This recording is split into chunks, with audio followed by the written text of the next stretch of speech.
My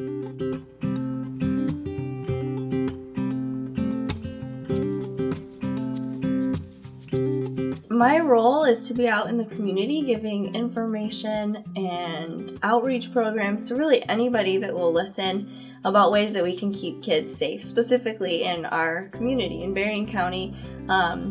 And so we do that in a couple different ways. We offer trainings for adults on how to recognize signs and symptoms of abuse, how to report abuse, how to get kids help in those situations.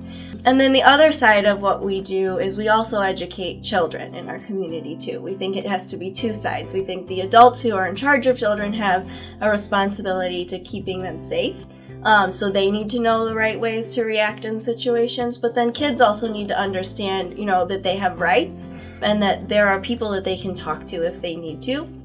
That's really the basis of our curriculum that we use in the schools, and we partner with lots of different schools in Berrien County to provide abuse prevention education to children from pre-K through 12th grade. Every grade has a different lesson, and it's kind of based on what's age appropriate and what's relevant for that group of children to let them understand, what their options are and that they have rights and what's okay and what's not okay, and that, they can always ask for help if they need help. All the lessons are kind of based around a safety rule concept, and that rule has 3 steps, and that's if anybody does anything that makes you feel unsafe or uncomfortable, you can always tell that person no. Doesn't matter who that person is, you can always tell them no.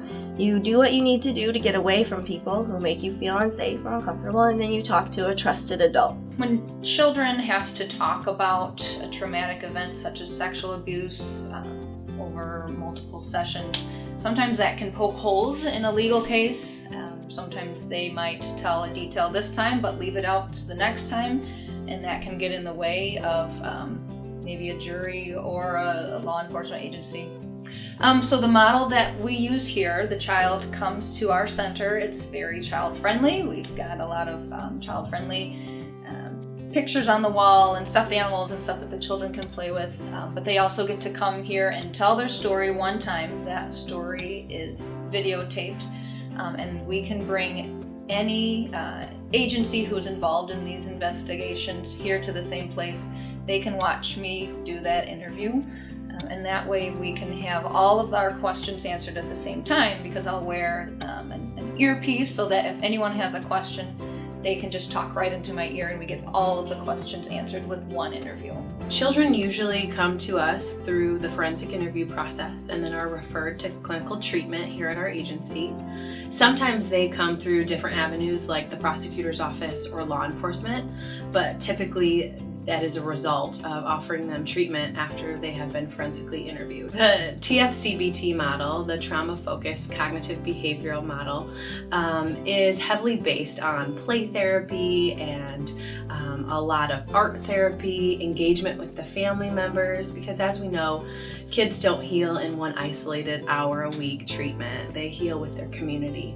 And so we engage lots of different ways that they can learn to cope and learn to heal through that model. So Pawnee is our canine advocate, and she gets to be a part of quite a bit of the therapy when kids want to just feel a little more relaxed, or we have a child that we know loves canines, and so she can kind of come in and just sit by the child's feet while they maybe get to know me for the first time and it's a little uncomfortable.